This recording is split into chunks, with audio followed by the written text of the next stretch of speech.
I'm Caroline, and for my first ever book talk, I will be reviewing Miss Peregrine's Home for Peculiar Children.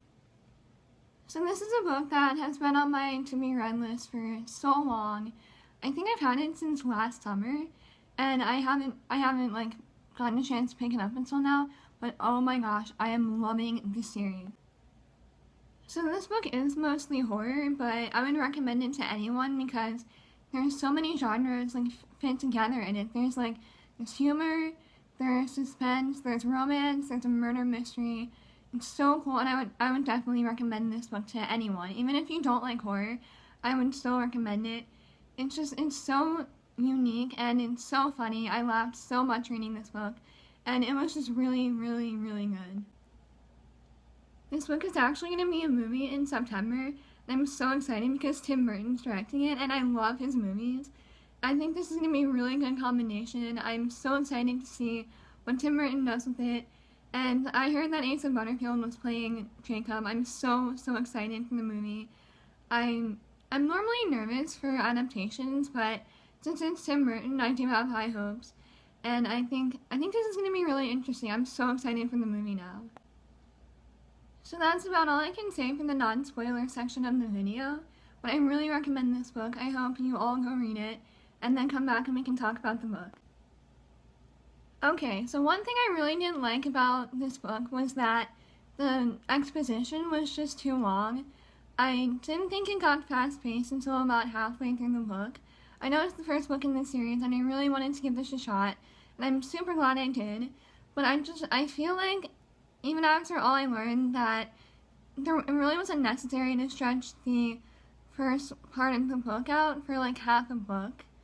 I felt like it could have been more fast-paced. I don't know. That's just my opinion. But I really did enjoy this book, so I'm glad that I kept pushing through, and I don't regret it at all.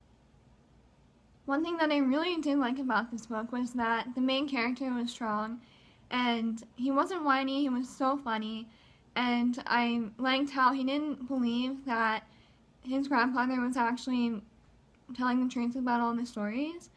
I think that's unique in a book because most characters do tend to jump to conclusions that, oh, this is real, right away. Or either that or they just lived in the world their entire lives. So I think this was really refreshing, and I'm so glad that he did believe in the end, but it took some time for him to gather proof that everything that was happening to him was real. I thought that it was really interesting that Jacob right away said, oh, I need help, I'm going crazy, and didn't complain at all when he went to the therapist. And I think that's also really unique in the book. And it was really funny to see him try to come up with explanations for the pictures that his grandfather had. I think and that was really funny towards the end of the book when he realized, oh, they're real. It was yeah, it was really funny. I thought it was really funny when Jacob fell asleep in the library and then woke up after having nightmares and started screaming and then got kicked out of the library. That part was so funny, I couldn't stop laughing.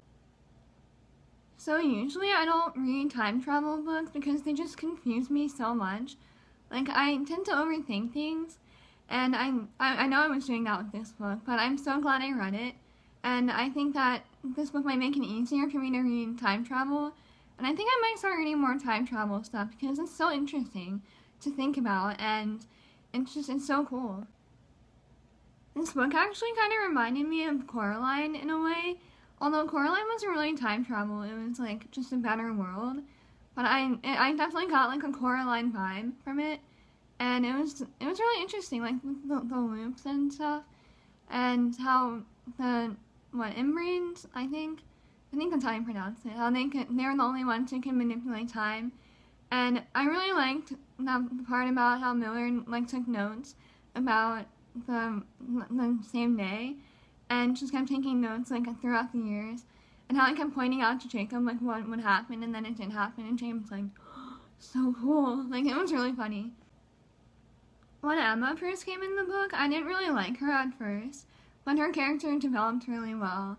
And we got to see, her more personal side. And I really liked that. I liked that she shared more of her thoughts with Jacob, and I really liked them together. They're cute. So towards the end of the book, I did start to like her more.